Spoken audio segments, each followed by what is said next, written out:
It looks like it's live, so welcome to It It's All looks like Fun and it's live. Games, the official Gamezo podcast. I'm Dan, the head writer at Gamezo, and this week I am joined by my best mate, Ross. Ross, what's going on, buddy? Hello, buddy. How are you? I'm good. We're socially distanced. Yeah, still. Oh man, your We background's managed 2 weeks in a row. yeah, your background's way better. I'm noticing the near What do you poster. mean? No, just the stuff behind you. It's been there. I know. I haven't really looked at it. Wow. And Okay. well, I know I'm the worst. I've got like a back here somewhere. I got like I You don't know. have like the generic Target stock like bedroom layout on the website. I'm looking for like the live, laugh, love signs on like your wall somewhere. Oh, I don't have those, but if you watch my other streams, I have the "Bless this nest" sign on my wall behind me. Yeah. So I got Not you. bless this mess. I Bless feel like this that's more mess. appropriate for your life. Oh, dude, it's so bad. So hey, another week, another podcast. We're on to episode 4. They ain't killed us yet, No. which is godlike. So we have a few things to cover this week. We have our standard "What are we playing?" We have some gaming news. We're going to talk about Gearbox not paying out bonuses. Those bleeps. We have some esports news, and then we have some closing. Quick housekeeping for this week. We still don't have a moderator to sit around on chat, so if you're watching, you can throw emotes at us. That's about the best you can do. Thank God. I can't sit here and delete all your bad comments or your obscene things that you draw like in ASCII art or whatever. Oh, that's the worst. No Mario with a full woman's chest. So, with that out of the way, we'll get going. Ross, what have you been playing? What's new? What's going on in Can Rossland? we turn this to you real quick? What have you been playing, Dan? Oh Lord, Have nothing. you been playing video games? I haven't. No. You've Um, not, no. I have been playing some video games. Just nothing really new. Yeah. Is the problem. So I'm still reviewing Grand Guilds. I'm still playing Starport Delta. Having fun with that. Those guys have put out like 7 or 8 patch updates based on community feedback already since the launch, which is awesome. So that's been a lot of fun. Also, kind of like low key beta testing and making sure things don't break when that happens Is he for still them. mad on Twitter though? Nah, he's no longer mad. He's the Okay. man, and he wasn't even mad. It was just like the feedback was so funny. Like people were comparing the game to Stellaris, which is a 4X, and this is a city builder. And also, like Stellaris has like millions of dollars and a huge team, and they have no money and no team. And it's just like Yeah. it's just like apples to trucks, you know, like Yeah. it's the worst comparison. So that's what he was upset about is kind of and or the negative feedback from folks that was like their Steam playtime was 8 minutes. It's like I'm sorry, like you can't really get a grasp on it. I got to the menu and I was just cooked on the game already, man. I it didn't want to play it. Nothing exactly. like Stellar. So that's rough. I've been playing a lot of sim racing. I've been doing Divinity 2 with Tom. That's been a blast. We're like getting deep into that story now. Really? Yeah, How it's like like how deep in the game are you?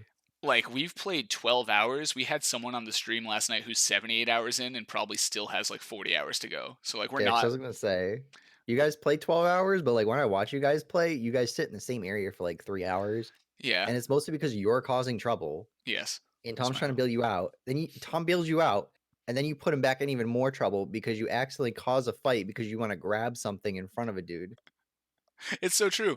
But it's getting better. So last night was probably our most like well oiled because now I understand the game mechanics. The worst part is just Tom running around grabbing stuff Yeah. because he's like, oh, I'm gonna go back here and get this thing, or there's a secret thing over here. We just finished the fight that's gonna let us leave the first island. Um, You haven't gotten up Tutorial Island yet. it's not even Tutorial Island, so apparently there's like 8 islands, and each one is like a good chunk of time, like 10 plus hours a piece. So we're like on pace, despite the fact that we really jacked it up in the first two. Uh-huh. Um, Yeah, and the combat's getting better, and getting more skills, and like obviously any game as you power up, but the fights are pretty hard, and it's really learning how to like break the game based on the skills you have. So like if you stack the right skills, you can really kind of break things. So I have like a tactical retreat as a ranger. I can jump out. I can actually leave combat, sneak back in, regain the high ground, get opportunity attacks. Tom can turn invisible, same thing. So as long as one of us stays in the fight, the other can kind of leave, heal, sneak back in, and we're kind of like breaking it that way. You need to understand too, the game's meant to be played with like a team of 4. Yeah. So it's usually one person controlling 2 bots. or three bots rather.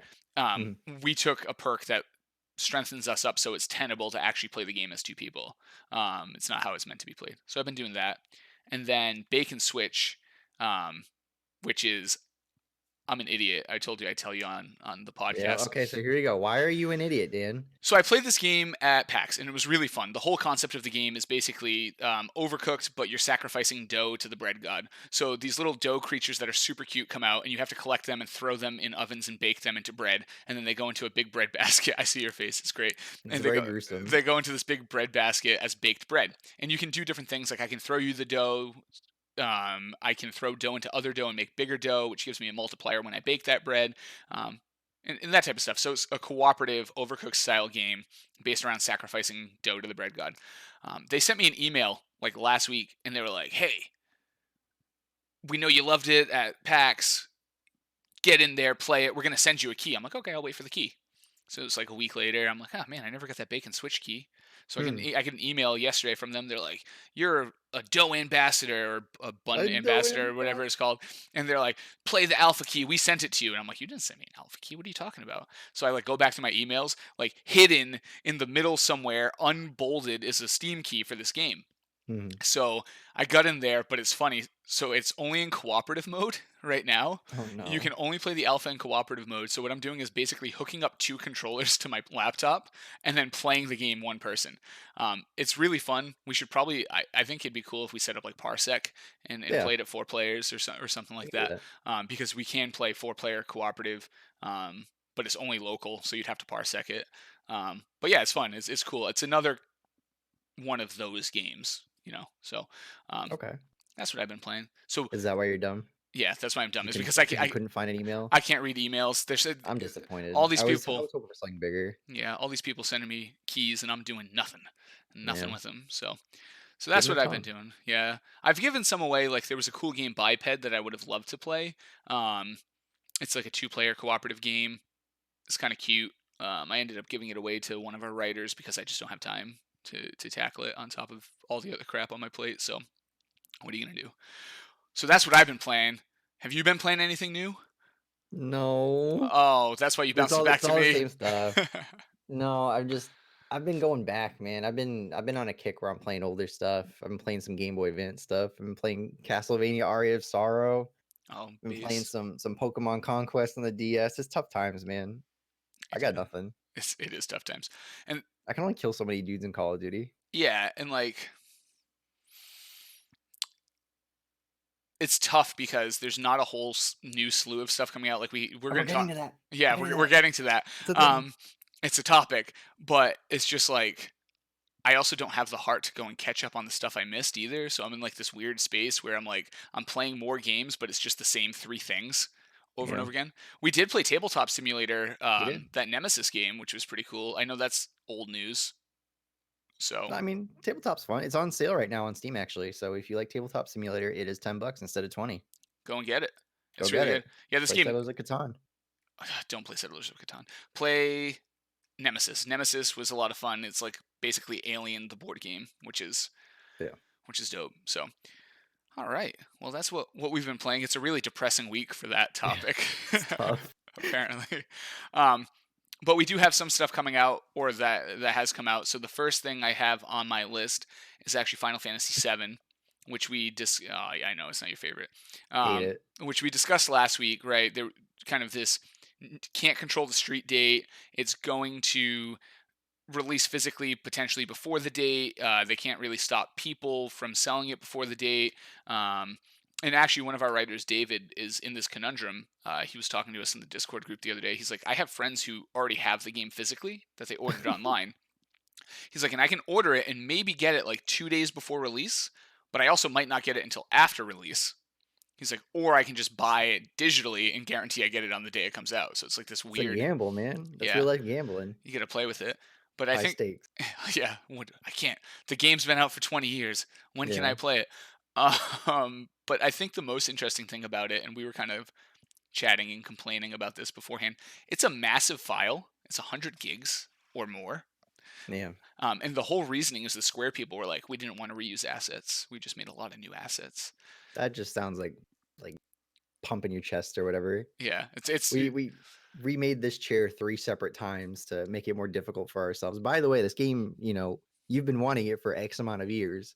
We're spending all this time remaking chairs and remaking little assets in the background you actually don't care about, yeah, and that's why the game's so big. it's up there with talking about polygon counts and teraflops. You know what I mean? It's My marketing favorite. speak. Yeah, My favorite. it's marketing speak. The bigger the file is, it's like when Call of Duty came out, and I don't know if you remember this, but they took a bunch of journalists behind closed doors. I think it was at E3 maybe, and they spent like an hour talking about the audio engineering of the guns. Farm. Yeah, that's like all they did. They were just They won like, an award for it too. they did, and they were like, "What we did is we put 342, microphones around the muzzle of the gun, plus one every meter, out to the target, and we shot guns a bajillion times."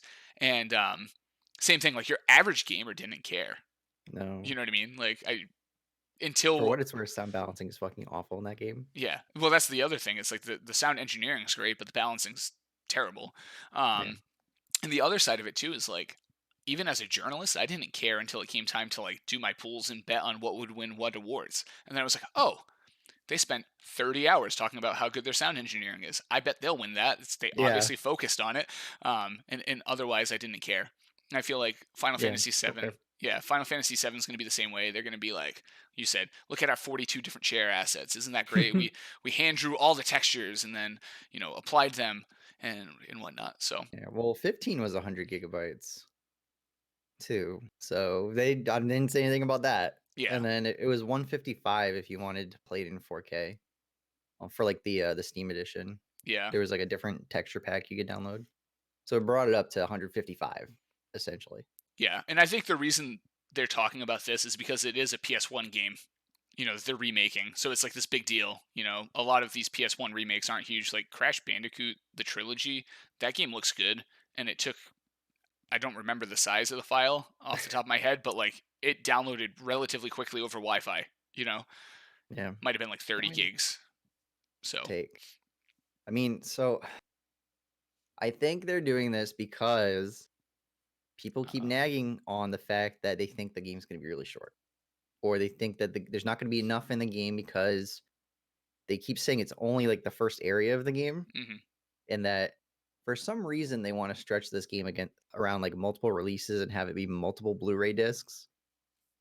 Okay.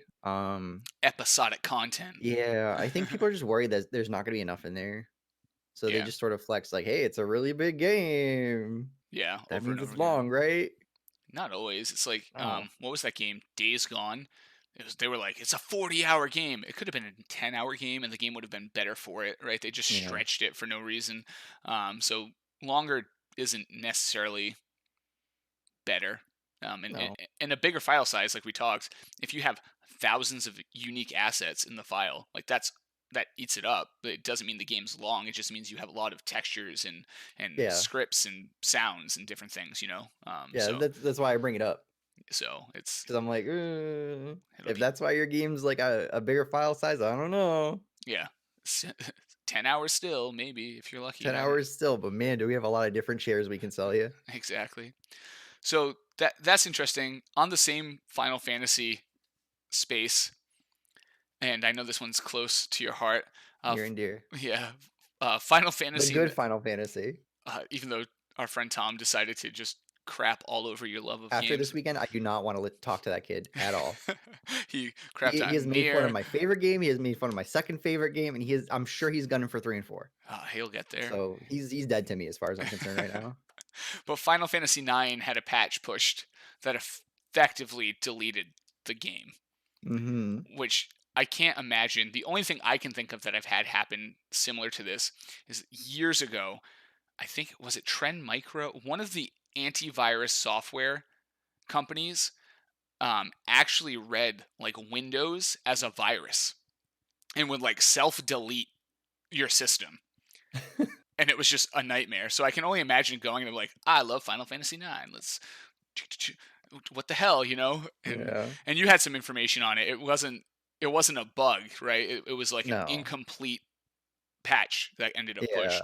I think they haven't said anything about it, like, officially, but it looks like they went to push a patch, but it either A wasn't tested or they didn't push the complete patch through Steam. There's I forget the name of it, but there's a website where you can look at all like the update information on each Steam game, Hmm. and it shows like what gets added in for each update. And for that update, it just like had nothing pushed. So like if you Nice. went to update the game, it would change your game to essentially nothing. Now Perfect. it's funny because I'm gonna spoiler alert for a 20-year-old game. Five, four, three, two, one. The final boss in Final Fantasy IX, his end goal is to quote unquote bring everything to zero. So everyone was making fun of the fact that after 20 years he finally did his job. He brought everything back to zero, Beautiful. Beautiful. but then he failed because Yeah. Steam came in. And save the day. Yeah, and I think it's really unique. Like the software development life cycle is so funny. People don't realize how close you are to just like this type of thing all the time. Like if the controls in place around how you develop and promote and push software break at any stage, it's just like game over. You It's miss one curly bracket, the game is just nuked. that I mean that's it. I had a college project where I literally reused a variable like a dummy and um, ended up breaking the entire thing. Spent 8 hours Oof. combing through trying to find where the bug was. Where was the bug? Why isn't it? Because there was nothing in the compiler, right? So if people who have ever touched code, if you go to compile your code and there's an error, it'll tell you where the error is. There was no error. The code was running clean. It just was not exhibiting the correct behaviors. So 8 hours of just like looking for the fact that I reused a variable name. So um, it's fragile, people. This is why we pay It's sixty not fun. dollars for for a game. Um, so yeah, I thought that was interesting, and it's funny because people get like mad, like mistakes can't happen, and it's like they fixed it. It's not, it's Oh yeah, these like if you read the Twitter comments, it's always the like lowest common denominator of people, hmm yeah. which I did for something we're talking about very soon, Oh no. the The Last of Us. Oh, geez. I was Yeah. reading Twitter comments on that, and it's just like, bro, what are you thinking? Like, what goes Don't through do it. your head when you fire off a tweet that's like, you don't really care, you only care about profits, and it's like, what do you mean? The one that bothers me is all the technical experts that are Oh yeah, like not. It's like you go and you look at the thing and it's like my job is I marketing love the armchair manager. game devs. Yeah, like I'm a marketing manager for a local Hyundai dealership. And it's like, what's so hard about promoting a patch correctly? I don't understand. I can do it in my sleep. And it's like, do you, I don't know, man. It just drives me nuts. Like, I feel like I'm somewhat allowed to talk on the subject because I have like a large technical background, but I'll be clear where my lines limit between actual like production game development and just technical knowledge. There's a huge difference, right? I've Yeah, never worked at a company where I produce code for games. I've worked at companies that produce code for other products, and I understand that process, but there are unique things to the game development. So, like, unless they're lying, and it's come up where they've come out and they're like, well, the real problem is server capacity. And it's like, you're Activision, you're a multi billion-dollar company. You can get as many servers as you need in AWS. It's your netcode. yeah. Shut up, like, um, Hmm. but yeah, I, It's like the guy that calls in his sports radio. He's like, I played in high school, and I'll tell you, they need to bunt more, play small ball. oh man, I It's have like, a okay, whatever you say, bud. I have a funny side diversion. I started watching the CW show called All American, and it's about like a Oh high yeah, school football player. I yeah, yeah. like it. I mean, it's a CW show, so it has like way too many shirtless people and like Way too unneeded many shit. unneeded teenage drama. But there's a great part where Yeah. they go to a booster club, and it's the coach talking to these people, and every person's like, "What you really need to do is get into that wishbone offense." You know what I'm saying? You got to Oh, play those kids both ways, and it's like the coach is like, oh, "Sure, sure, yep, I know." So that anyway. hurts, man. It's 2020. You I don't play know. Wishbone anymore. I know. I played Wishbone, baby. I know. 2006, baby. Yeah, State that's why. runner ups. Yeah, that's why you lost that game. Exactly. You ran Wishbone down like 20. Ah, good times. Sore times. Moving Sore on. time. Moving on. Speaking of sore times, a divisive game. Resident Evil 3 launched. Divisive game. It's What divisive. do you mean divisive game? So this is what I've seen, right? I went in, I did a search. I wanted to see what like the average score was, and it was like Okay. I don't think it was the Metacritic, but I think the Google score was like a 60 or a Oh, 70, like which is yeah. um, IGN gave it a 9. IGN is like, Metacritic was 8.1. yeah, Gamezo was 8-1. David did a review. He went through, he played the game, he loves the games. He said, "Look, there's some issues. Nemesis is a little cheap. There's a little bit of jank." I watched Co Carnage play for hours Hours. because I had nothing else to do, and you can see there's some jank. The game looks pretty good. Yeah. Nemesis does look cheap, but I felt like 8-1 seems really reasonable for a remake. Like, it's not the RE2 that everybody loved and drooled over, but it's Yeah. it's good. But yeah, it's very divisive because it's very hard. I think an 8-1's a very solid score. Um, there's some people that are like, whoever made this game should be killed. Like, it's not what I Yeah. wanted. Like, this is not the Resident Evil game I signed up for. Like, what Jill People are mad. looks like crap. Total. The people who are mad because I'm not going down that path. I uh, know what you're about to say. I'm not going down that path. I'm I'm not doing the social justice warriors or ruining the entertainment. I'm not doing that talk. I hate it.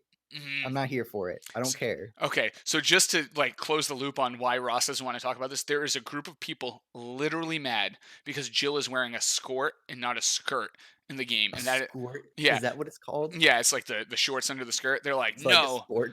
yeah, they're like, no, Jill wore a skirt, and I'm mad because you didn't faithfully recreate it. Anyway, so people are divisive on this game, whether it's about the how they modeled Jill to whether or not they put the right costume on her to just the general gameplay. The chat and a lot of the streams I was watching were like, "This is dog. I hate this. This is stupid." And then but they sit around for 5 hours watching it. And then Yeah. other people were Mhm. like, "This is the greatest thing ever made. I'm so happy that Resident Evil, the games we grew up with are back and we can play them again." Um, I don't know, man. It looks all right. That's I that's don't how know, I look at it. man.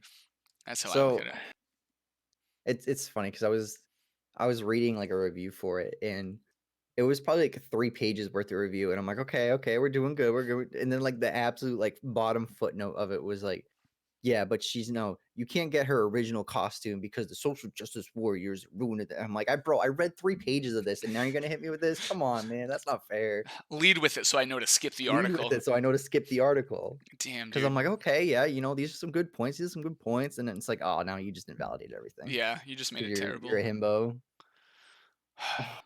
But Listen, anyway, man, if I learned anything from Tom this weekend, it's that nude mods exist for games. So thanks, go Tom. find it, man. It's there somewhere. Appreciate You, preach, you want the Tom. skirt back? I'm sure some kid recreated it and put it in the game. But Hmm. people. So this game was outsourced, unlike RE2, which was made, I believe, in house. So this was a different company that made it simultaneously as they were making Okay. RE2. So it's kind of weird because RE2 came out end of January, Hmm. and then like 2.5 months go by, and oh, here's another one. I I think they kind of oversaturated Hmm. the Resident Evil market. I think if they maybe waited a little bit, it wouldn't be like, it obviously would be directly compared to two, but it wouldn't have been, hey, we just played this 2 months ago, and now you're gonna give us this, which is a significant step back. Not because they just didn't care, but someone else was making it entirely, so Yeah. it just seemed like a poor decision. Yeah, and I was gonna say that. I was gonna say, didn't RE2 just come out? Like, Yeah. I feel like we were just praising that, and then I turn around and it's very quickly we have this. And you're right. That's tough. And like the other tough side of it is people are still like, oh, why'd you make three? You should have remade one. No, we want four. Like Yeah, everybody has in the fandom has their opinion about which one should be next to be made. it should be 4. Yeah, and you're We've right. remade one, like, 3 separate times already. Make one again. Do it. Make one again. Kind of dovetailing off of this, and it didn't get into the show notes, but we talked about Resident Evil Resistance last week being broken on Oh, everything. They fixed it. You can get it on PC. yeah, but so this is something else I wanted to talk about. The game is essentially 4 hours long, 4 to Um, 5 hours long, right? yeah. A lot of the game got cut out from what I see, a lot of, like, the original game, so I think I'm gonna preface all of this that what I should have prefaced all this before. I have a very big irrational fear of zombies, and I absolutely hate them. I hate zombies. I hate zombie shows. I've played probably like 3 or 4 Resident Evil games, and like I hate it, but I enjoy the game, and it's like weird. I don't want to talk about it, but So I guess the original Resident Evil 3, a big point of the game was like the whole first half of the game is like you have to get the train going to get people out of Raccoon City, and then something else happens. And there's a bunch of puzzles that go around getting the subway car, powered up and get it ready to go and all this stuff. So it's a huge like undertaking that you have. But in the remake, it's just, oh, we go down this linear path, like minimal puzzles, no big deal, and then hey, subway's fixed. There you go. Um, it just feels like they cut out a lot. Hmm. Yeah, I mean, God, I played two. Yeah, I played Resident Evil 2. I absolutely shouldn't have played Resident Evil 2. I can't. When did that come out? I was way too young to be playing that game. I I was mean, way too young. I'm telling you, dude. Resident Evil 2's. Okay, well, I'll filibuster for you while you look that Yeah, up. go for it. All right, so my problem with all of this is that the game is 5 hours long, essentially. It's a $60 game. A lot of stuff was cut out, and then we just kind of got stuck with this Resident Evil Resistance thing that we didn't ask for. If you've played any of the older Resident Evils, kind of like the newer ones, like 5, 6, Revelations, or whatever, there's Mercenaries mode, which is sort of like a cool RPG slash time trial sort of version of the game. That got cut completely, which I mean, people kind of liked it. I enjoyed it when I played it, but it obviously wasn't the selling point of the game. That's gone, and now we have this random co-op online game that no one asked for, but it's included, and they kind of use it to justify the price point, which is kind of scummy. And then to couple it off with people are probably only going to play this resistance thing for like the first 1 or 2 weeks of the game being out. And hey, there's a beta that everyone can download anyways, even if you didn't buy the Hmm. game. So it's just, I don't get it, man. Yeah, I think you So nailed when it. did Resident Evil 2 come out? 98, baby. 98. You So were way too young. I was 9 years old playing Resident Evil 2. My uncle is still a huge gamer, and I'll never forget it. He was like, I don't know if your parents will let you play this. He was No. watching me. He's like, I don't know if your parents will let you play this, but this game is dope. It's like awesome. He kind of like slipped it to me. I went home and I like Yeah. waited. I was like, oh, I'll play some games. And my parents were like, I feel okay. like your dad would be cool with it. Yeah. And then I'm I like, feel like psh. your dad would be okay with it, And then I got knowing torn your up by dad. zombies like in the first 2 seconds. I was like, what the hell is this? Yeah, no. But then the rest of the series, I pretty much didn't. I'm the same way. I'm like not super into zombie games or scary games. Like I've tried. I tried like I really wanted to like Evil Within. Like Mhm. I liked it. I couldn't do it, man. I don't. I'd look at it and I'd be like, I like this game. I don't want to be scared right now. I love horror movies. I just don't know. I don't know what it is Yeah. about the video games. I just can't do Listen, it. man, I live alone. Oh yeah, that's It's fair. rough. It's not like I can listen. I work in healthcare. I've seen gross open wounds and ulcers and all that stuff. Gore doesn't affect me at all. It's like after I'm done with the game and it's nighttime and everything's dark and it's like something makes a noise, or I live in an apartment building, so if one of like the doors upstairs, getting pounded on at 2 a.m., I'm just like, oh no, what's happening? What's happening? It's the zombie It's outbreak. awful. Yeah. Yeah, I can't do it, dude. I hear you. I hear you. All It right. stinks because I like that stuff. Like I like the Silent Hill Mm-hmm. stories and stuff like that. They're enjoyable, but man, afterwards it's rough for me.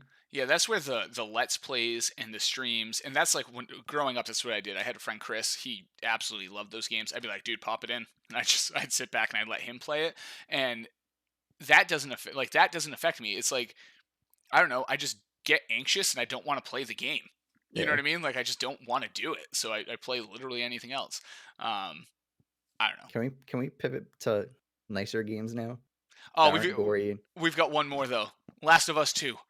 Ugh. We're like we're in the zombie chunk of this entire thing. So, Last of Us 2, along with some other games delayed due to COVID-19. Sony says that it has nothing to do with the game not being complete. The game is on pace.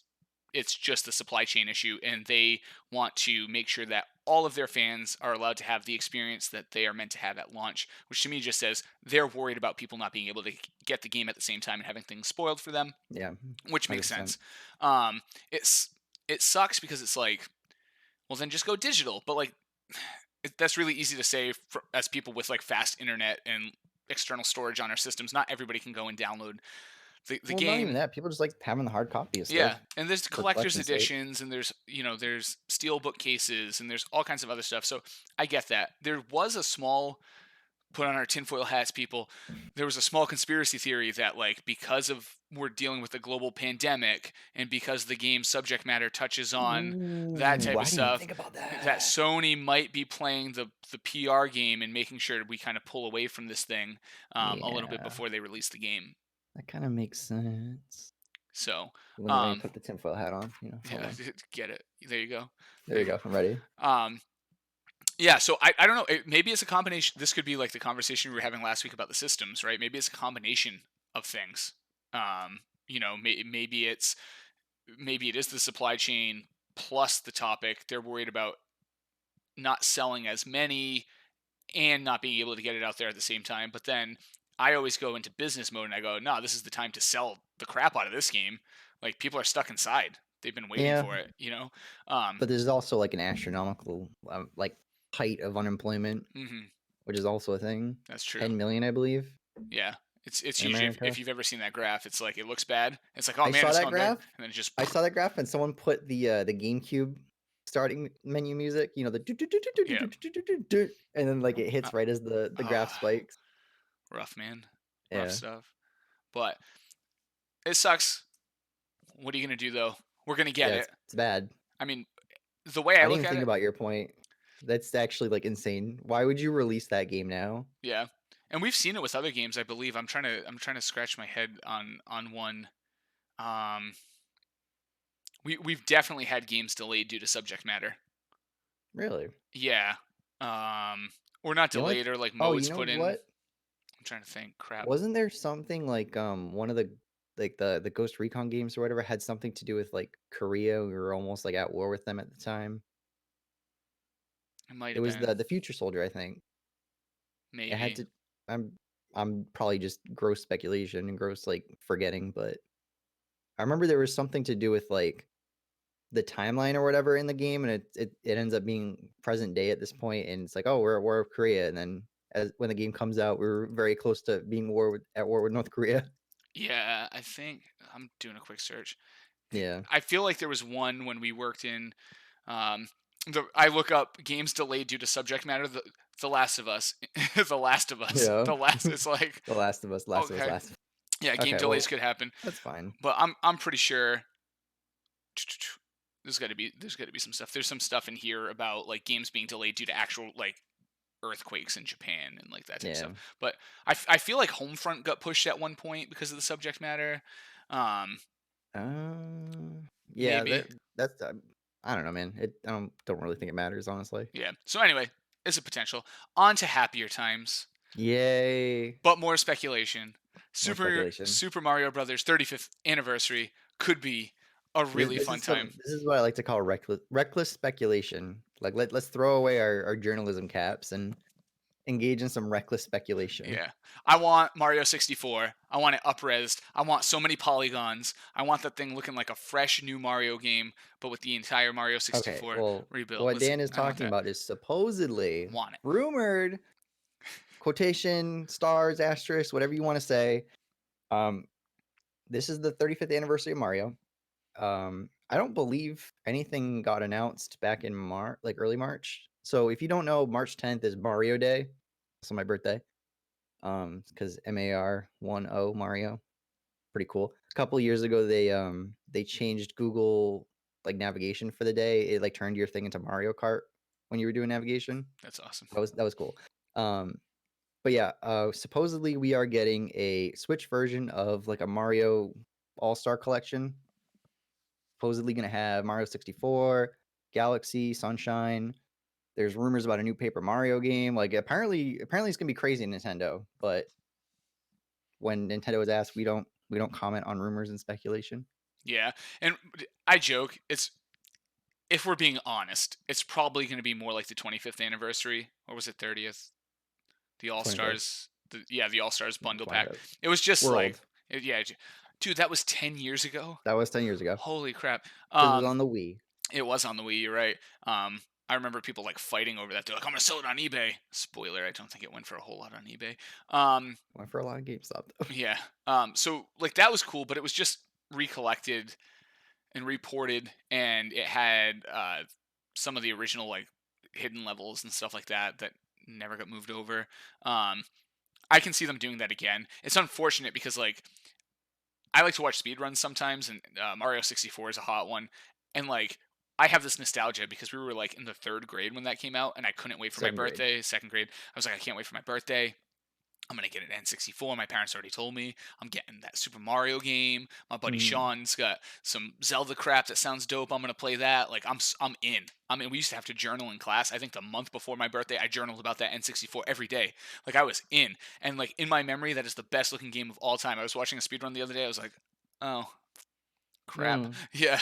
So that's why I joke and I say I would love like just a complete rebuild, make it look good because it's great for people like us who have the nostalgia around it, and Yeah. we want to play it on an HD TV or monitor, whatever the case may be.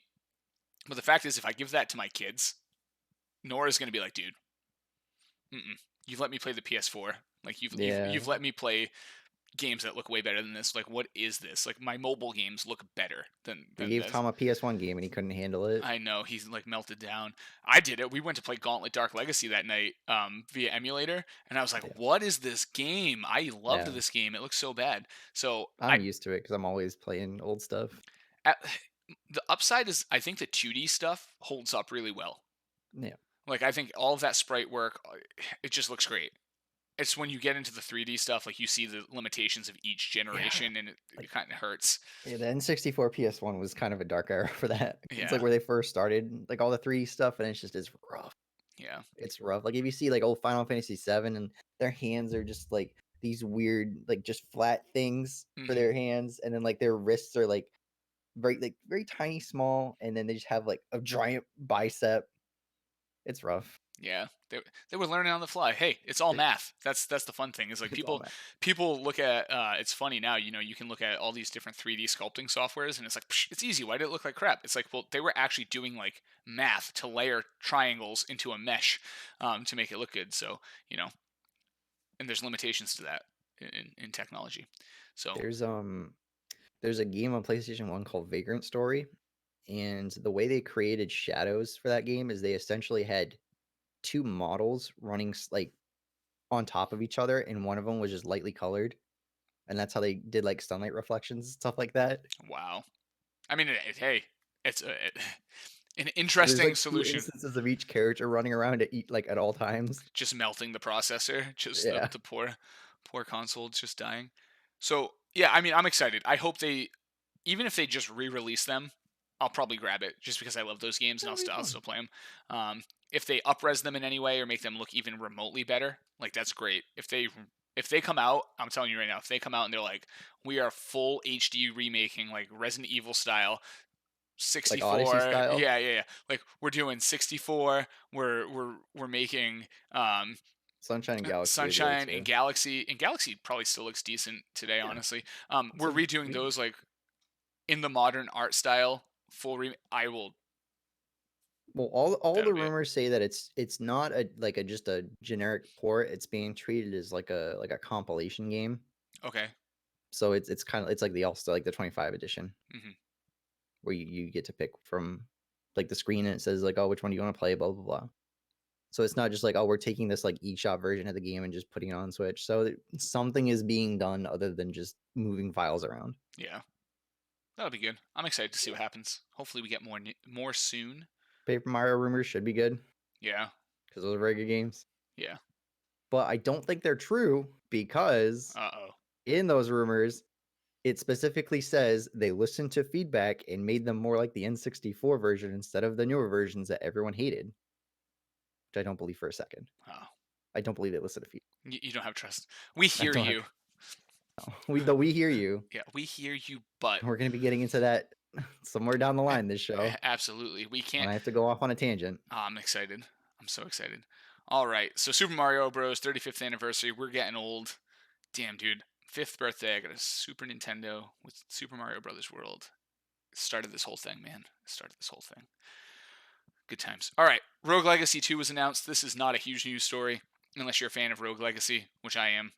So, that's it. Rogue Legacy What is 1. Rogue Legacy, Dan? Rogue Explain it Legacy for the class. is a roguelite game where yeah, you go through and you play a standard little knight dude, and you go through your castle and you die and you upgrade and you get weird abilities that you have to pick from, and some can be negative and some can be positive. So it was kind of a cheeky, fun roguelite game. You could be mini, your controls could be inversed, you could have all kinds of wacky stuff happen. So yeah, I mean it's a roguelite. If you like them with kind of like a wacky twist, it's for you. And people loved it, and now we're getting a second one.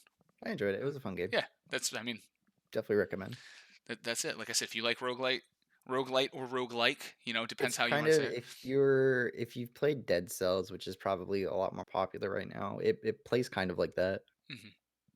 where Yeah. it's like kind of like the Metroidvania style. Hmm. Yep. And it's fun. It is what it is. It was like I said, it was loved. And actually, I only saw it because I think who was it? Oh, Colin Moriarty was like, yes, and I was like, oh, I saw that on Twitter. I was like, I also like that game. Careful who you name drop. Hey, look, I didn't say anything about the guy. I just said I saw his Twitter. All right. Careful who you name drop. I know. Oh, there go all the viewers. Yeah.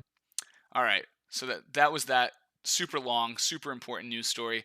Let us move into my favorite topic of all time, What is your favorite topic of all time, Dan? GameStop. Oh, not It, I again. know we can't escape it. This should be it, honestly, for a while. I hope. God, please. No, 'cause something else is gonna happen next week. Because they've exhibited that it can. The only thing they can do is just like tank their company. Okay, so we live in Massachusetts. Yes. I'm giving away our position. They can airstrike us now. Bro, you just doxed us. I know I doxed us. So we live in Massachusetts, Mm. and we both worked for this company, and so there's going to be some anecdotal information in here at some points. So GameStop, we went through the whole timeline, right? They were an essential business. They weren't going to close. And they decided they were going to only do curbside pickup. And then what I had seen some people I know who used to actually shop with us that are now working for GameStop. They finally They made hit the it. trap. They got it. They were saying that things were very confusing because they actually went here locally. They went from we're essential to you're essential but curbside only, to no you're essential, let people back in the stores for certain things, to no use the curbside, to the Massachusetts government actually Classic GameStop fashion. told them like, nah, you need to stop and put that out, like just stomp that out. And I thought it was really funny because you mentioned like if you go and you read the article about this, the core store is in Dorchester. And now we're going to give some information about Dorchester. So Dorchester is not a very. It is the IRL The Last of Us, to mhm. put it quite plainly. So Dorchester is outside of Boston, and it's a rough place. And that store has had some problems over the years. This is the type of store that people come in and start the conversation by throwing stuff at you. When all other GameStop locations in the area stayed open until 9, they had to close at 7 because of the local crime. If you went to put out trash, you had to go in pairs of two as to not get mugged. Um, there was, Which happened yeah, which did happen. multiple times. They've had the door shattered. They've had to buy metal grating to protect things. It's just a mess up there. That store is so bad. I was telling Ross this story beforehand, and he told me like, no, you have to tell it on there. Yeah, you have to tell them this. There was a store manager that worked in that location who was like a 2-tour U.S. Marine, right? 2 tours in Afghanistan. He got into such a thing. I forget what actually happened, but he got into such a situation that when he quit, he told the district manager that I would rather go back to war than work in this store. That's how bad this store is. So That's rough, man. yeah. So this store was the focal point of the entire article. But I think what it ultimately, besides giving a fun anecdote, right, and the cease and desist lawsuits coming in any second now. Besides giving Bring them on. yeah, let's go. I got the power of Gamezo behind me, baby. Besides the fun anecdote, I think the fact here is that we hear you was like We hear you. such a terrible Oh, that's right. thing because they were the ones that just kept saying we hear you, we're going to help, we're going to Yeah. help, and we actually I guess, kind of praised them last week and said, like, look, they're finally doing the right thing. It took a lot of pressure. It took the community. But the fact that they had to turn around and actually be shut down tells me that they were still, I'll just never unhear it on that conference call.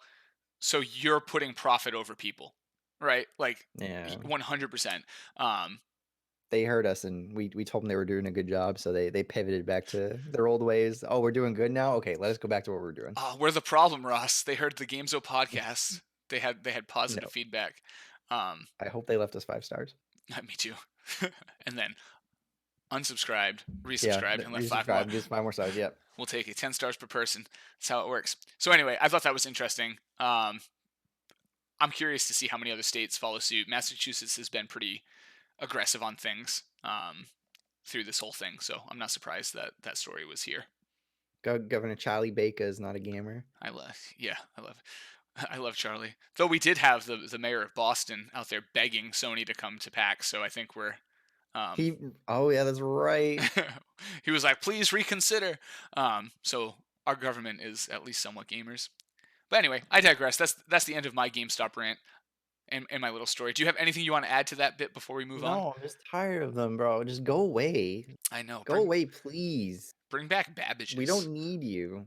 I'm telling you. We really don't. Like, we don't need GameStop. We're fine. I can go to Target. I can buy a game at Target. I can buy a game off Amazon. There is no incentive to go to these stores anymore. I spend more money on Steam than I spend anywhere else. There is zero incentive to be inside a GameStop in the year 2020. It's true. There's no reason. Unless you want to talk with somebody. Unless you're like lonely and want to talk to a 16-year-old kid who generally doesn't care about you and like just kind of wants you to either leave or like drop him a reservation or bail. Damn. Like Telling it no, none of these people actually care about you. telling it how it is.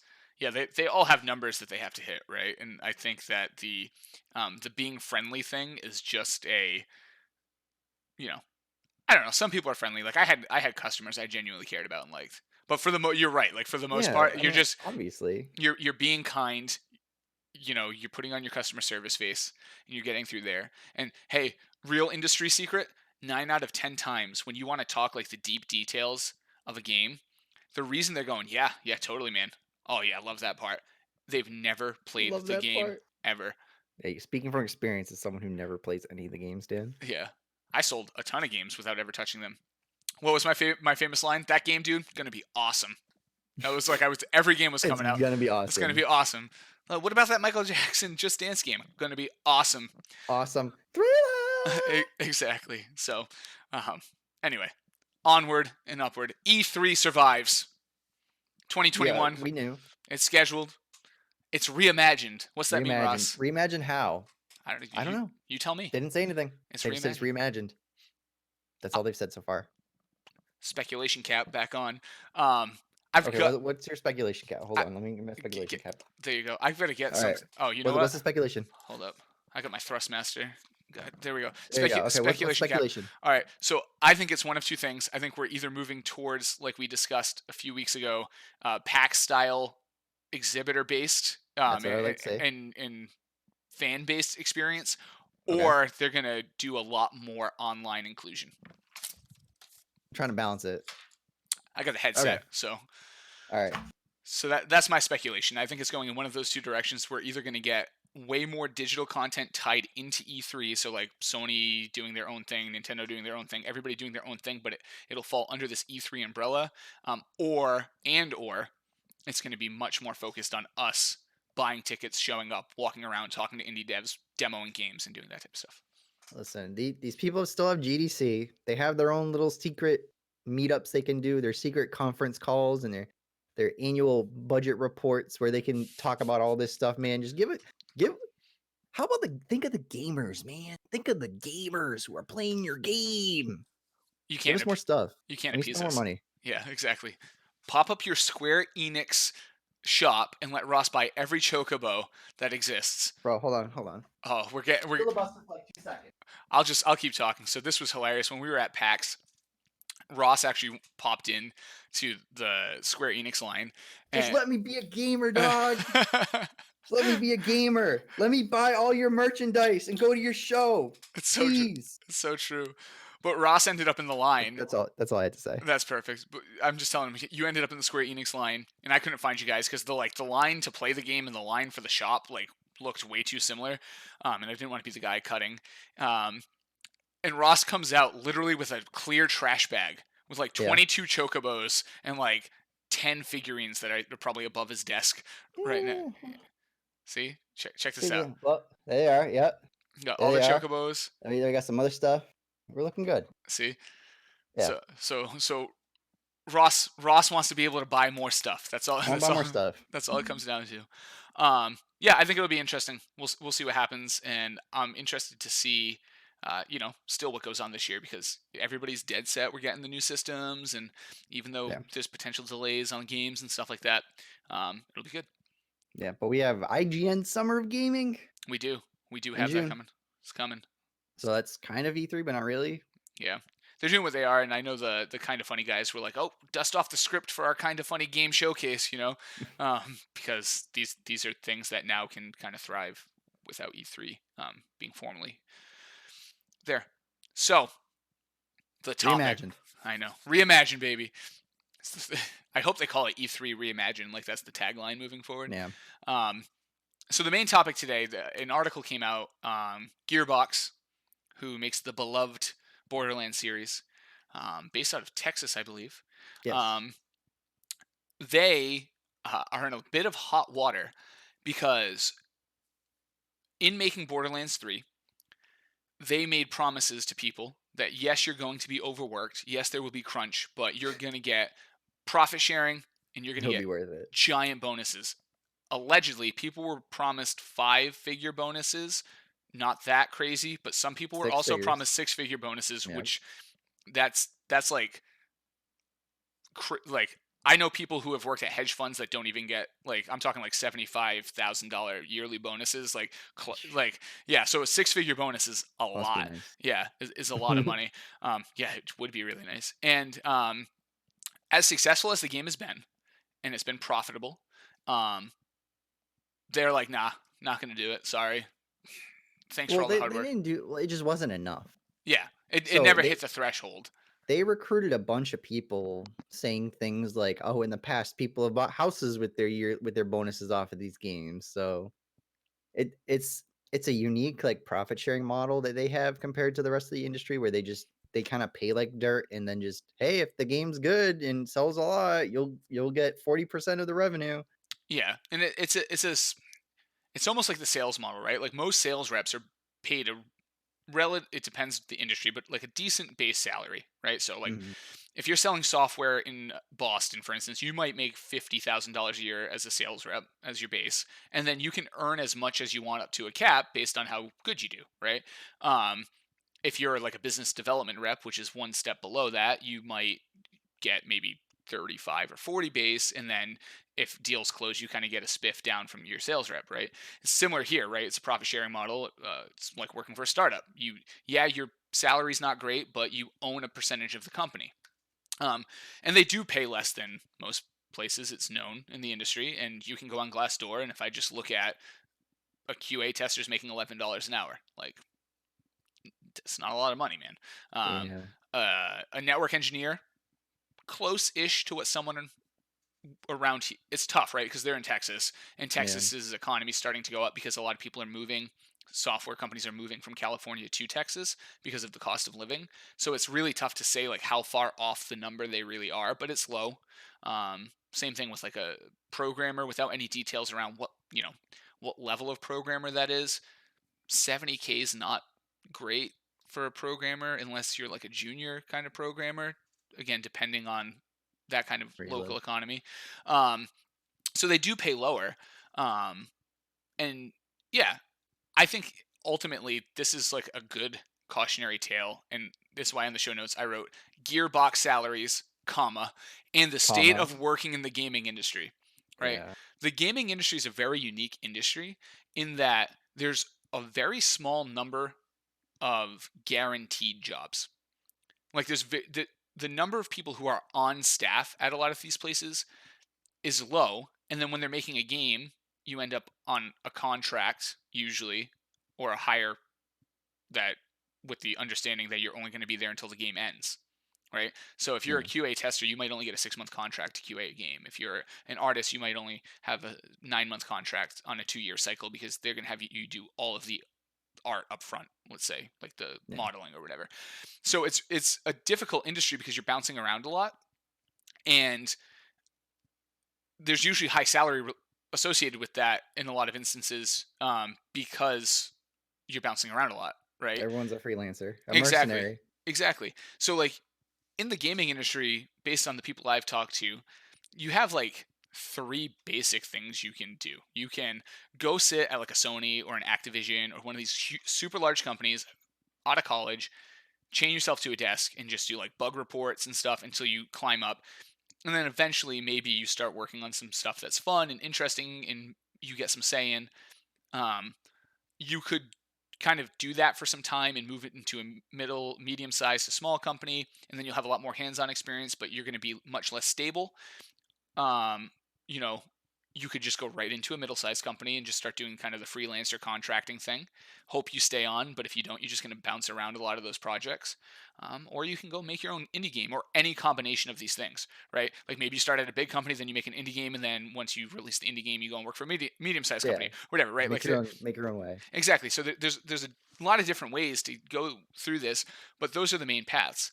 So I can see ultimately here, like if you go Gearbox, Borderlands 3, big game, profit sharing model, it's your chance. I'm going to take the salary that's 20K below what Activision was going to give me, right? Let's just say. But that's okay because I'm going to make that back plus a multiple when this game crushes it. And then the game crushes it, but like due to how the companies run and where the profit and losses and balancing the books, like it turns into 5 grand or like a pizza Yeah. party, right? It sucks, and I get the outrage, and it's a I guess what I'm ultimately getting to is trying to work in the gaming industry is one big risk. Like It's yeah. there's not a lot of stability there. Yeah. I mean, like the real problem with this is that they had to make back all their costs before they even saw like a cent of royalties from 2K. Hmm. So they spent, God, I forget the number. I think it's like 140 million on like with the game combined with the DLC Small that chunk. they, yeah, small chunk, right? So supposedly the big cost for them was halfway through they switched from Unreal 3 to Unreal 4, Yep, that'll do which it. destroyed their development time. Like obviously you're spending more time developing the game, it's more salary and stuff you got to pay and all that other stuff. But going from 3 to 4, and then I guess it was a deal with 2K that they had to pay back all their costs before they saw the royalties. So it's a whole other issue Hmm. if they're making these contracts that sometimes you got to assess whether or not it's the best in your best interest, whether or not you can make that 140 mil back and then have enough profits to sort of meet all your needs and meet all the promises that you've made to these poor people. Hmm. It's rough, man. Like these people crunching 7 days a week, probably like 10, 12 hours, thinking, man, when this game releases, I'm going to get a check for $150,000. It is going to make up for 2 years of salary almost for a lot of people, Hmm. right? Just for working on a game. And then you'll have that nice cushion, and then you can kind of go find your next game that you're going to work on or whatever. And it's it's kind of like when you do your taxes and you're just like, oh man, I'm gonna make X amount, and then you go to H&R Block or whatever, and they're, oh yeah, so you owe like $200, and it's like, man, that threw off all my plans. I was gonna do XYZ with my sweet government check. Yep. I have one that's hits closer to home, and I can empathize. So my current job, when I signed on, I negotiated a 1-year retention bonus. So basically, they said, we can't meet your salary needs, but what we can do is we can get you pretty close, and then we'll give you a 5-figure generous bonus if you stay for 1 year, right? We want you to stick around and build the program, and we don't want you using us as a skipping stone to get to someone who can pay the salary you're looking for. So Which, knowing you, was very smart. yeah. So I was like, okay, yeah, let's go. We'll negotiate this bonus. And how a retention bonus traditionally works is when you hit your 1 year anniversary, your corporate controller goes and they write a check, and you get your thank you for being here for 1 year. So my 1 year came up, and I said, hey, how is that getting paid out? And they said, oh, no, no, no, it's going to be part of your bonus cycle. And I was like, no, no, that's not how a retention bonus works. Like, you're supposed to give me that money when I hit a year. The bonus cycle is not for 6 more months. That's a 1.5 year retention bonus, right? And they were like, well, sorry, miscommunication. You're definitely getting the money. It's just going to be in 6 months. Ooh, they swindled you. Meanwhile, I'm on a project that's killing me for 10 hours a day, 6 days a week. And, you know, I am I going to get that money? Am I not going to get that money? I'll tell you, I did start looking, for a new job. It bothered me. In the end, bonus cycle came around. They gave me that and like times 2 point something for all the hard work, which was great. They came through on it. But like you said, if you are told when you're signing a hiring contract that you're going to make presumptively this much money at this time, and then it doesn't show up, like, you know, it it sucks. It Like, doesn't always happen. Like, not everyone gets your ending. exactly. So where That's you get the, "Here's your thing," and then here's, like, the "Sorry, we messed up" multiplier. exactly. So like, like I said, it worked out great for me, but like if the story had ended in October, like that's the story these people are going through. So I know Yeah. how that feels. And like you said, I've got vacations planned, Christmas coming up. I'm spending this money in my head. Like, Don't say the C word.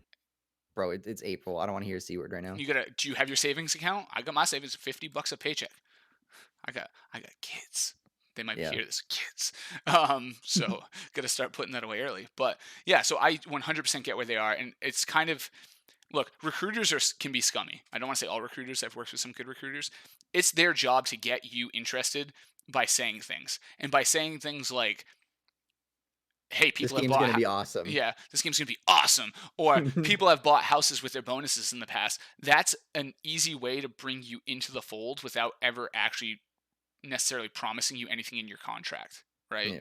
Which is different. Like, if it just becomes a legal problem if in the contract they say, "Hey Ross, I'm going to give you $100,000 when Borderlands 3 sells 1 million copies," right? And then they're like, "Sorry, can't afford it." Like, too bad. We signed this piece of paper. You're going to give Yeah. me my $100,000. Um, this is just Where's Randy? yeah, this is just Cut like me the check, Randy. not. It's not a good look, unfortunately. I think the worst part is that potentially these people could A, not get their bonus, and B, oh, hey, we're laying a bunch of people off because, COVID. Not just that, but like the game's over. What's next, Yeah, right? game's over. Like I said, that these cycles they up staff, Yeah. and then the game's finished, and then they down staff. And even if it's not a contractor position, like a lot of times you might just get hired and be there for a year and a half, 2 years, and then they say, "Sorry, layoffs, game's out, bye." Yeah, well, I mean, there's DLC that they have to work on. Yeah, so that's good, but I don't know. It sucks, and it wasn't a good look for Gearbox. It wasn't a good look for the industry. Like, this isn't the first story like this that has come out. It probably won't be the last. We had CD Project Red a few months ago. Like, yeah, we're gonna absolutely crush our employees. Sorry, we said no crunch, but Sorry. it's happening. So it's just not. It's a tough industry.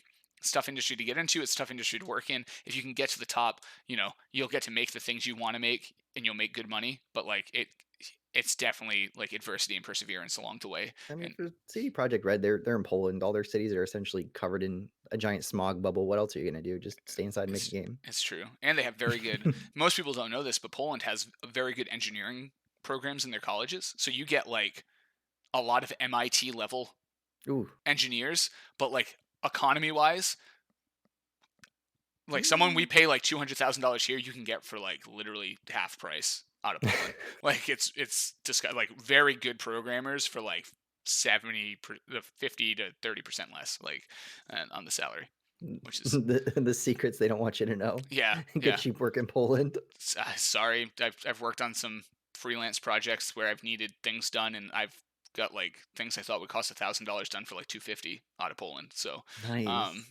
it is what it is. Now, It's just rough now though, you know. because games are in, like, this weird phase. Well, it's not really a phase. It's just games are really expensive to make now, and the price point isn't going down. And we're expecting more and more and more and more and more out of these games, and Mhm. we want them to be even better and have all these features and have all this integration with all these other components and network play and DLC. Oh, and if your game is shorter than 10 hours, we will crush you. Mhm.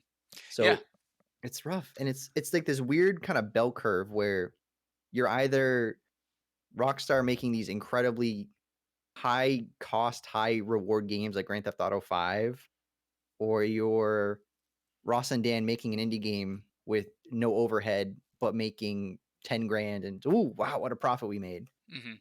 Yeah, it's tough, Like I was talking to some guys at PAX, and they were like, "Yeah, the game's coming out.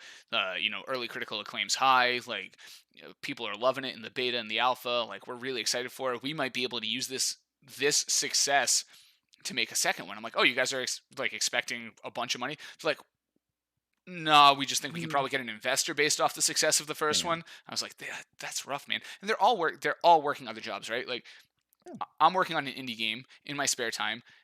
It's a challenge. I've never made a game before. I know how to program a little bit. I can learn technology, whatever. But like, I'm working 45 plus hours a week doing my day job. I'm doing this. Then the The whole, side hustle, yep. I'm doing Gamezo. I'm writing for Gamezo. I'm doing the podcast. I'm streaming. I'm doing the whole like media thing, and then I'm making a game on top of it. And it's like, I'm the only one investing in that time, Yeah. money, anything. Like, when it comes to music, I'm gonna have to hire someone to do music. I don't do music. Like, when it comes to like art, I'm gonna have to hire somebody to do art assets. I don't do art. I program, I do game mechanics. Like, that's what I can do. Right. And so even if I turned around and that game made $20,000, like, the amount of time and effort I put into it is worth way more than anything that Yeah. comes out of that. So it's Mhm. tough. You're playing that almost like viral video game where you're like, if my game can be the next Braid, if it can be the next Fez, if it can, be these big. You are severely dating yourself with those I'm games. doing it on purpose because they're some of my favorite older games, Yeah. older indie games that like kind of the Let, earlier let indie me let games. me throw you a life raft, Undertale. Undertale sucks, bro. Even No one likes Undertale's 5 Undertales. years ago. I know.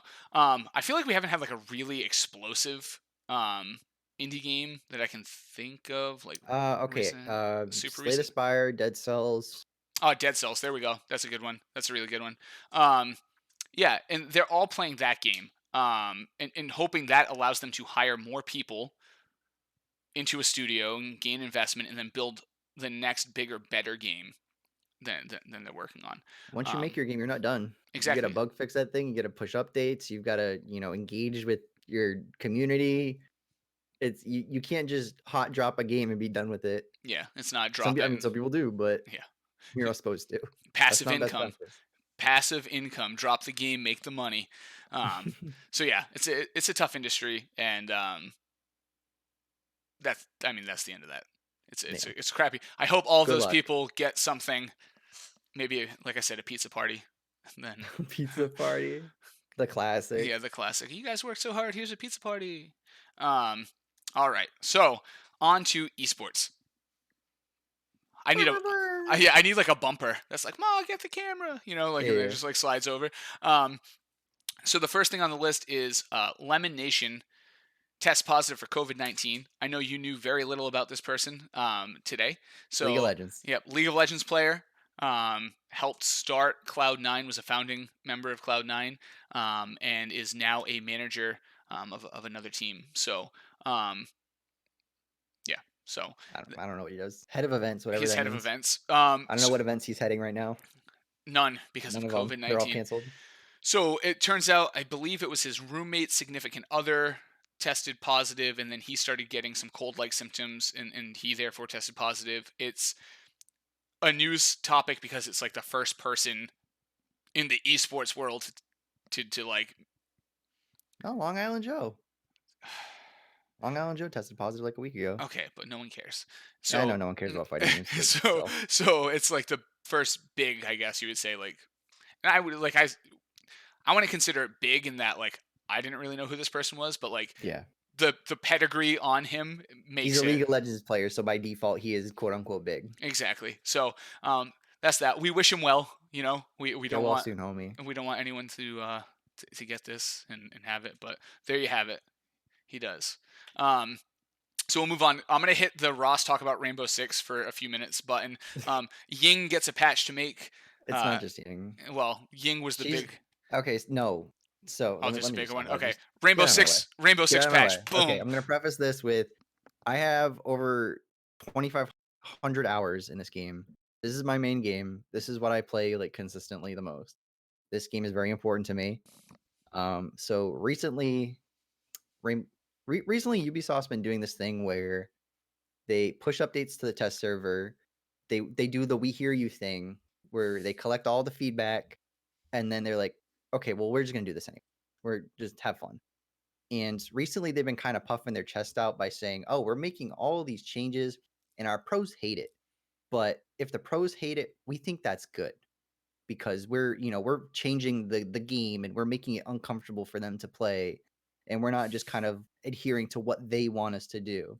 Which I mean, that's fine. I understand it, but for people who don't know the game, there's this character named Ying. Her gadget is that she has a flashbang that she just kind of she rolls around and it's an incredibly powerful flashbang. Flashes the entire room. No, you can't see anything. You die. Um, they go from giving her three of those little flashbangs to four, which is a very benign thing. Honestly, I think it's fine. But the other things that happened within the patch notes are kind of the more damning things. Um, there's this character named Mozzie, and right now he is an absolute terror in competitive play and high rank play because he has this gadget that hijacks your drone. If you don't play Rainbow Six Siege, the most important thing in that game is that all the attackers have drones where they can pilot a little RC car around the map and gather intel for their team. The game is very defender sided by default, so being able to, as an attacker, just kind of free look into a room and not risk your life is very important. So this character hijacks three drones. In terms of balancing in Rainbow Six Siege, if a character has a gadget that's pretty powerful and very like oppressive, usually they give them two. In this patch, they downgraded Goyo, who had a gadget that was really powerful, from three to two. So that's like they're doing okay in terms of balancing at this point. People have been asking for that for probably 3-4 months at this point, and we're finally getting the Goyo nerf. Um, all of this is significant because Ubisoft has this thing where they put a character in quarantine when it first comes out. So competitive quarantine, it is not allowed in pro play for like a 4 to 5 month period. And in this period, they kind of gather everyone's opinion on whether it's too powerful, whether it needs to be tuned, what adjustments need to be made. And the problem with Goyo is that they did the "we hear you" thing and they just didn't do anything until now. So Goyo has been played in Pro League for about 3-4 weeks, and it's off because there's so many things as an attacker you have to deal with in terms of breaking down utility, getting rid of all these cameras, getting rid of all these little gadgets on the defenders. Oh, and by the way, you still have to plant in 3 minutes. So have fun.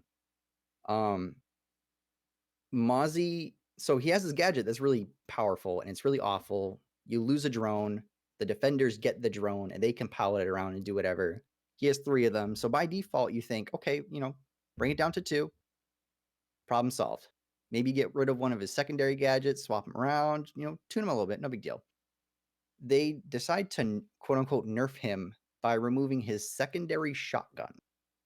Not his main gun, but his secondary shotgun. Makes sense. This is important because as a defender, you use like shotguns and stuff like that to blow out, destructible walls, make rotates, renovate the defender site to make it like easier to play and stuff like that. So knock down walls that you can like rotate between rooms and stuff like that. So I love Mozzie. He's probably one of my favorite characters to play, and he's just like generally a fun character to play because there's so much you have to do. You can play him in so many different ways. You can use his drones, his drone stealers.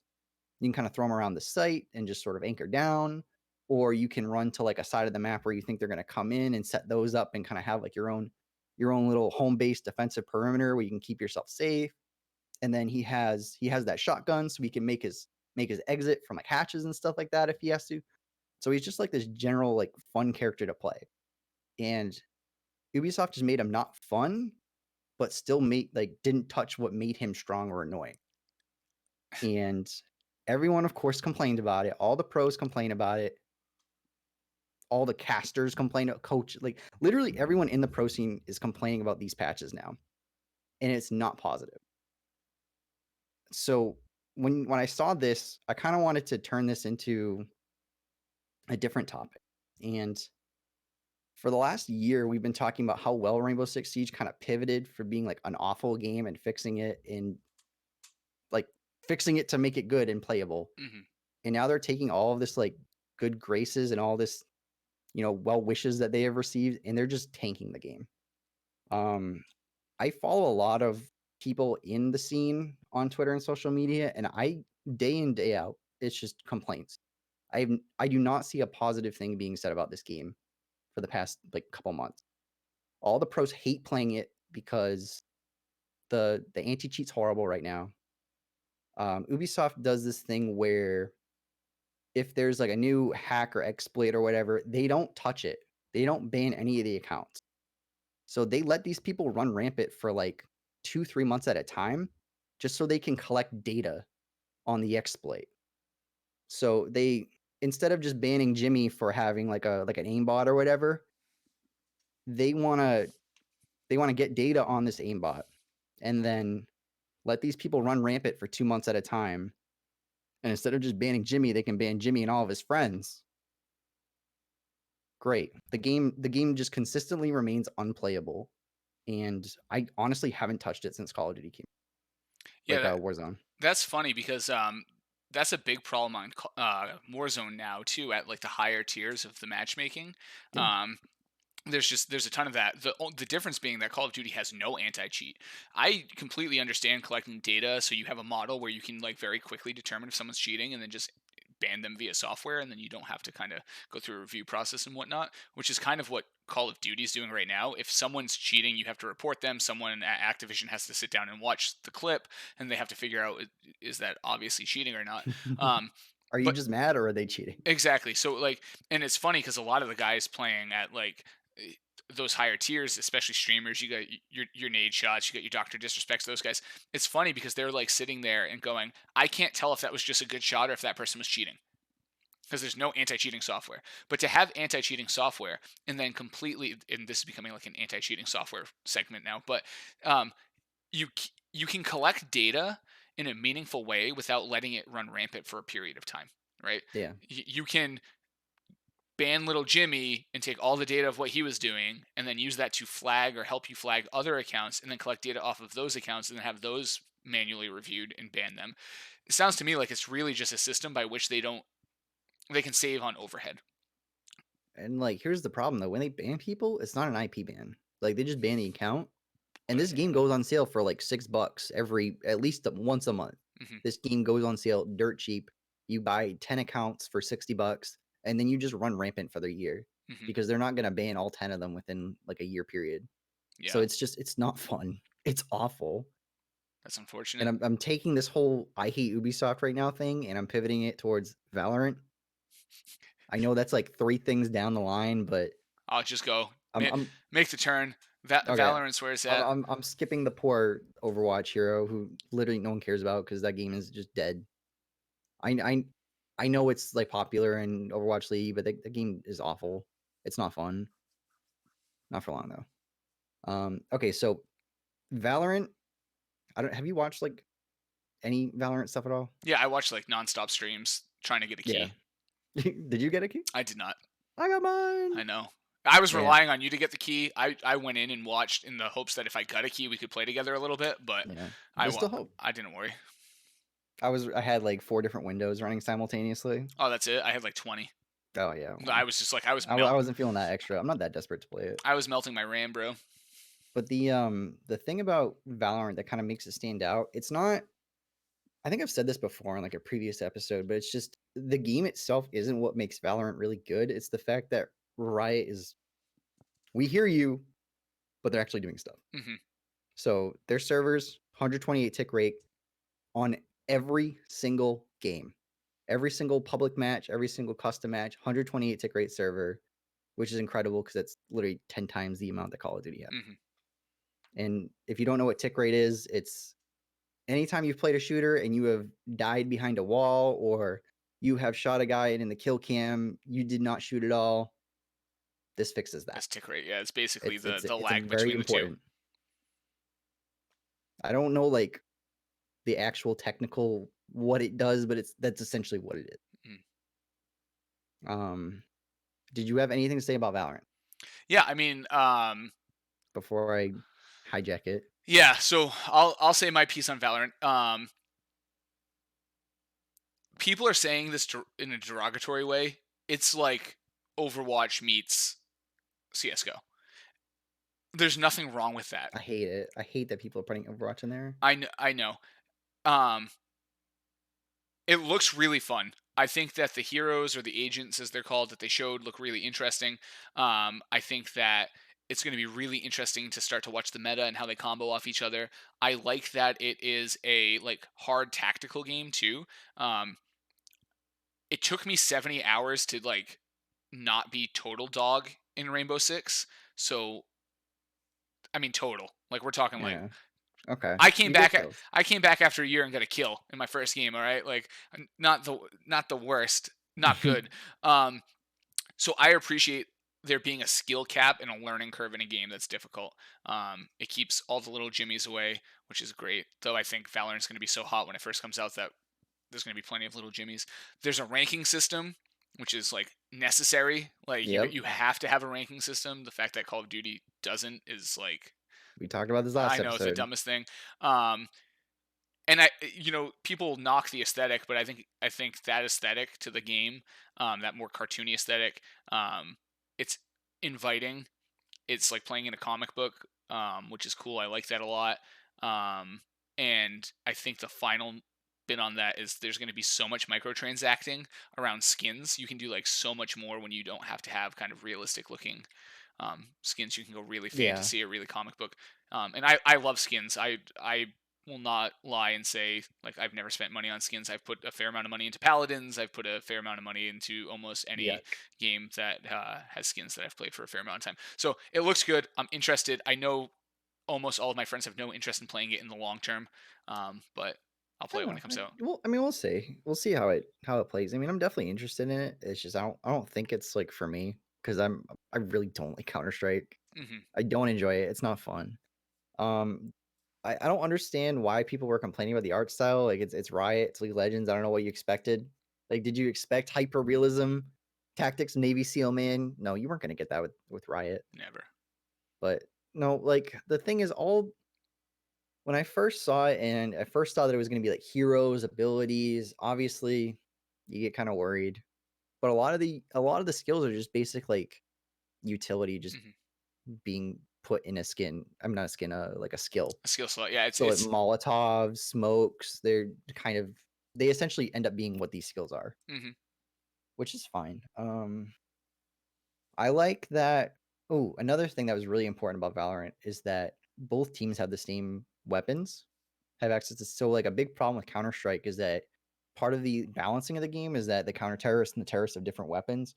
So like the AK is the one of the better rifles, and only the terrorists can get it. So you kind of have to rely on killing someone and picking it up as a counter terrorist.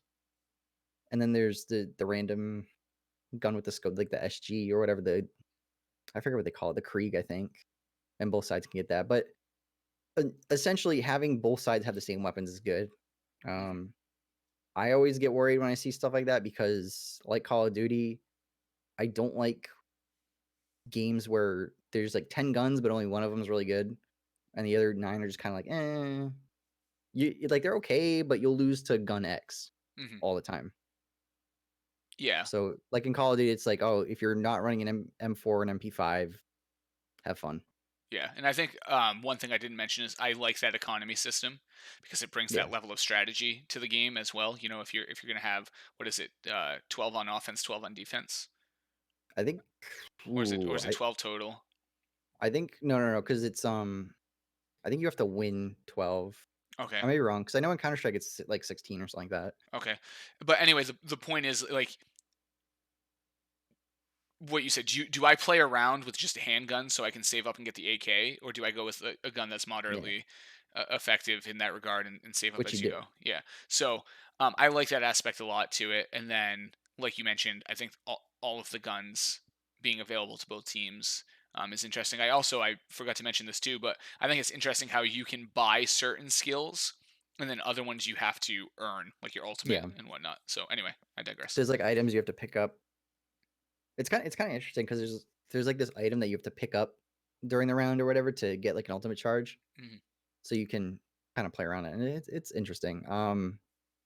What I was gonna say is when it comes to people listening to feedback or whatever on Valorant, another thing, Rainbow Six has not had an aim trainer for the entirety that it's existed. It has had damn near minimal way to get better in the game. It's had if you want to practice throwing a grenade, or if you want to practice, throwing utility in certain places, or in Counter Strike, you can pull up a custom game.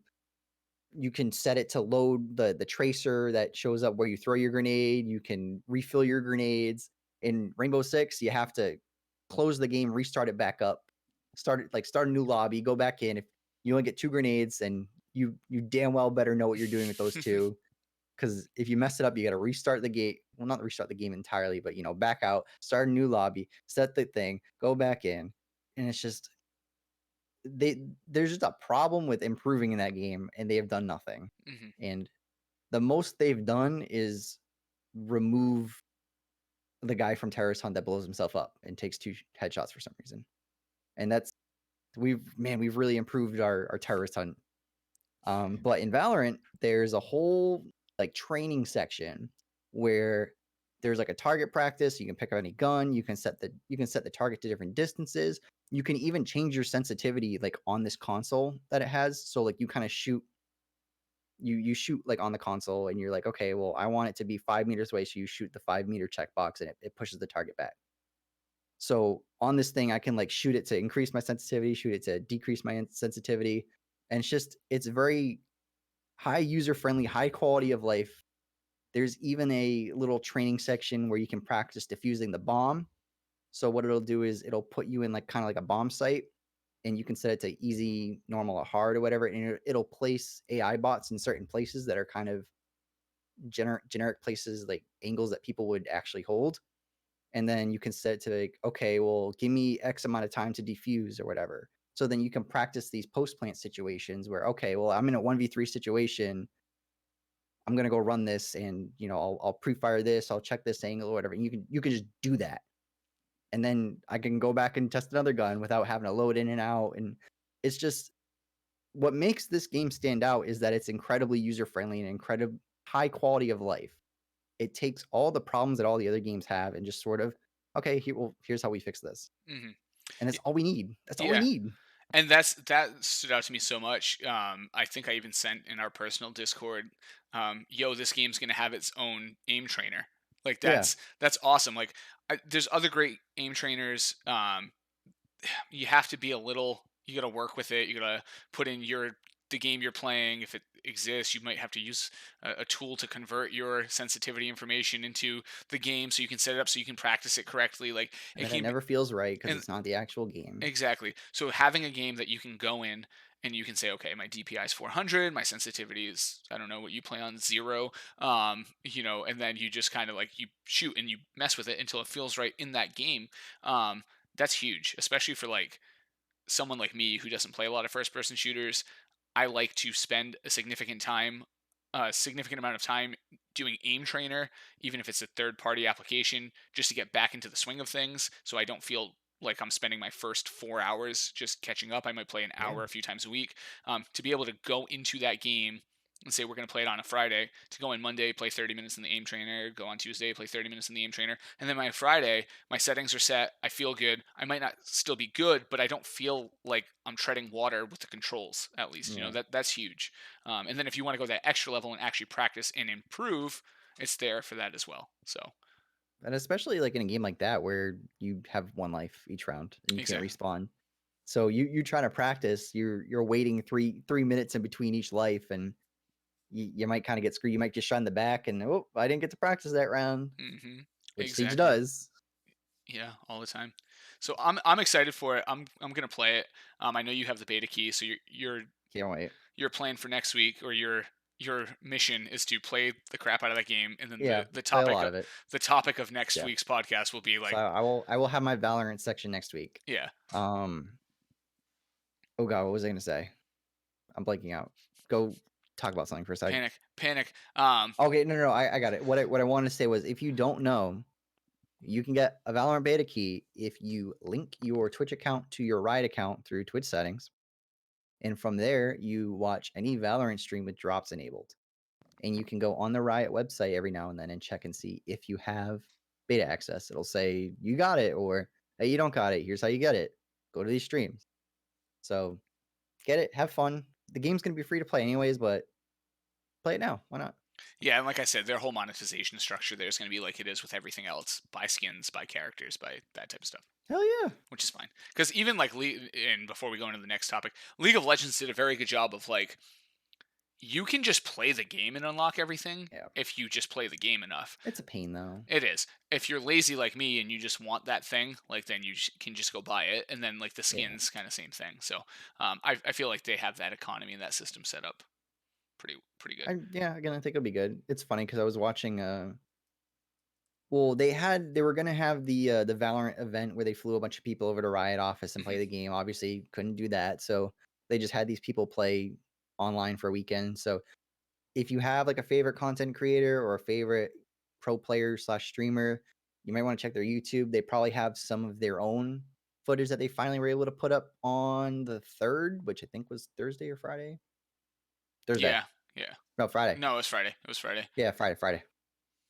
Everything is like today, tomorrow, yesterday. Ex- I don't know the actual dates. exactly. Yeah, so check YouTube. I know Dan has a hard on for Nade Shot, so 100 Hmm. Thieves has a bunch of like YouTube videos on it already. I was watching Shaiko, who is a top Rainbow Six player, and he was absolutely shredding through all of these streamers and Call of Duty kids and Apex players. It was funny. At one point, I was watching, and he had 21 kills, and the next closest person in the entire server had 6. Oh, jeez. He's an absolute monster. So go look up Shaiko, Shaiiko, the Boom. god. Get it. All right. So Valorant. We moving on. Ross is a dog in the hallway. Oh, are Um, they? Let me I, mute because he is very loud. so, oh no, you muted and then I went away. I'm back. All right, there we go. All right, so the next topic we had was the new Overwatch hero Echo. Oh, I have a cat in my room. Hi, cat. Um, looks cool. Oh, computer's dead. Laptop's down. Didn't have the power source.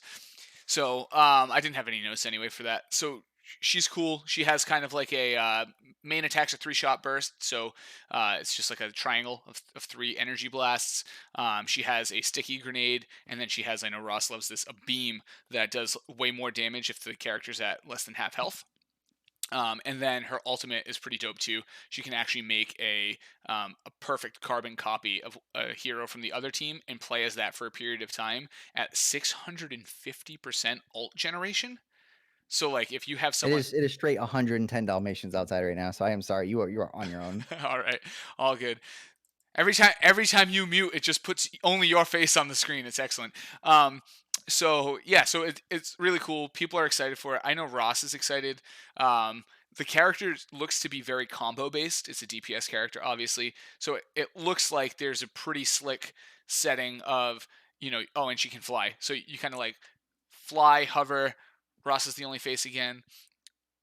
Shoot him with I'm the. sorry. I'm trying to mute and then they keep barking and I have to mute again. But the problem with Overwatch and the reason I hate the game is that nobody dies, and this character actually makes people die, and that's why I like her. Yeah. Oh my god, please stop. The worst. So it looks like there's going to be a lot of different combos that you can hit, kind of fly over people, hit them with the 3-shot blasts, sticky bomb them. Once they're half health, beam them, melt them, get out of there. Same thing. Maybe if you're in a team fight, you have your ult, you grab their tank or their DPS or something like that, and let it rip. So that's the new Overwatch character. People are excited for her. Um, that's all I got. Dalmatian boy, you want to add anything to the end of that? I think they finally sorted out Hold on, let me. This is bro. Live There's podcast. legit 4 dogs in this car parked right in front of my window. Damn, dude. Damn, What dude. is going on? All right. Anyways, Are the windows shut or open? Do we have to call like the police? oh, their windows are open. Oh, okay. Yeah. So if you, I don't know if you want to add anything on top of that. No, I already said the problem with Overwatch is that it's boring as hell to watch because no one dies. There's every character is like 8 different shields. Um, I really hope those dogs be quiet. Yeah, so no one dies. It's boring to watch because no one ever dies. It's literally just if you ever watched Overwatch League, they sit around and stare at each other for 40 seconds at a time. Someone does their ult finally. 1 or 2 people die. They get to push up 2 inches, and then they just stare at each other for another 40 seconds until someone gets their ult. It's boring. It's so unwatchable. It's so unplayable. Maybe this character will make it fun. We'll see. We'll see. The only other note I had for this week, and I'm loving it. Ba-da-da-da-da. This thing I can mute myself for and be fine because I don't talk anything about this. Yeah. This is all you. All right. Soapbox in three, two, Yeah. Soapbox 3, 2, 1. one. So Let me just mute myself ahead of time. do it. I look at Chuck in the background. That is a gorgeous cat. Look at that cat. That's Chuck. I love her. Or what about for the podcast people who are going to be listening to this? They're not. Oh, You oh, got to do theory of the mind. oh, sorry. My cat Charlotte, who we call Chuck, just climbed on the bed, like straight up struck a pose, poked her head, and she's doing it again. She wants to be on stream. She needs to be famous. Let's make you Yeah. famous, Chucko. Anyway, so one thing that I've been really excited about, and I've mentioned it a few times over the last few weeks, is a lot of things are canceled, like legitimate sports, right? And NASCAR was one of the first to kind of come out and say, let's use sim racing. We'll put on a real show. They put it on Fox, and it was very successful. They had like 1 million people watch it. It set the record for the most watched televised TV esports show in America. Since then, there have been a number of other streams. Veloci Esports, F1 has done their own esports game with some drivers, and that was kind of week one. It did pretty well. Week two, we got more of them and more active drivers, actual drivers on the streams doing it. And we've even seen active drivers starting their own streams for the first time, which is and getting really good viewers, like 400 viewers after doing it for 2 days type stuff, 9,000 viewers for people who've been doing it for a while.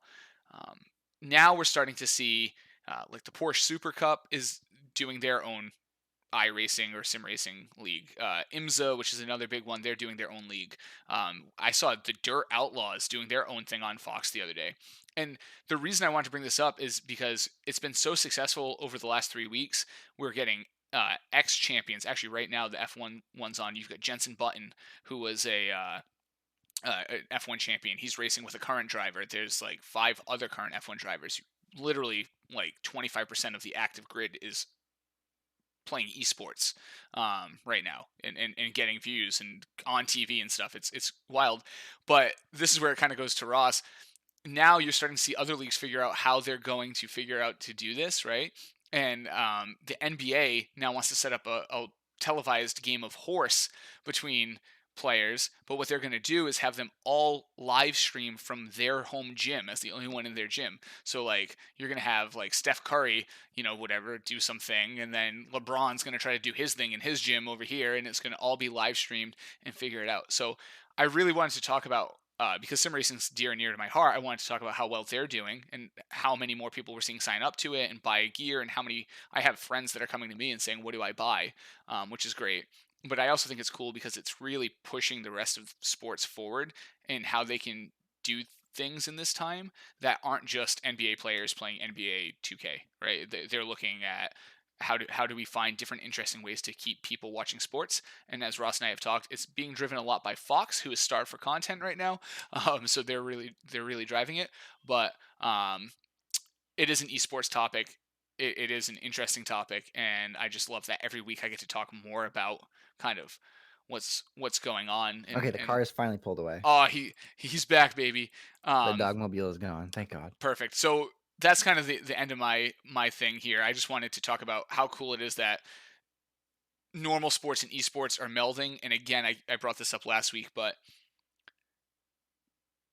this is only pushing esports into the mainstream, right? The Yeah. more this happens, the more normal people um, who would just normally watch basketball start watching streaming Mhm. events, and people who would just normally watch racing are watching streaming events, and they're seeing how interesting and competitive these things are. It's only going to fold esports into the mainstream more. So that is my soapbox.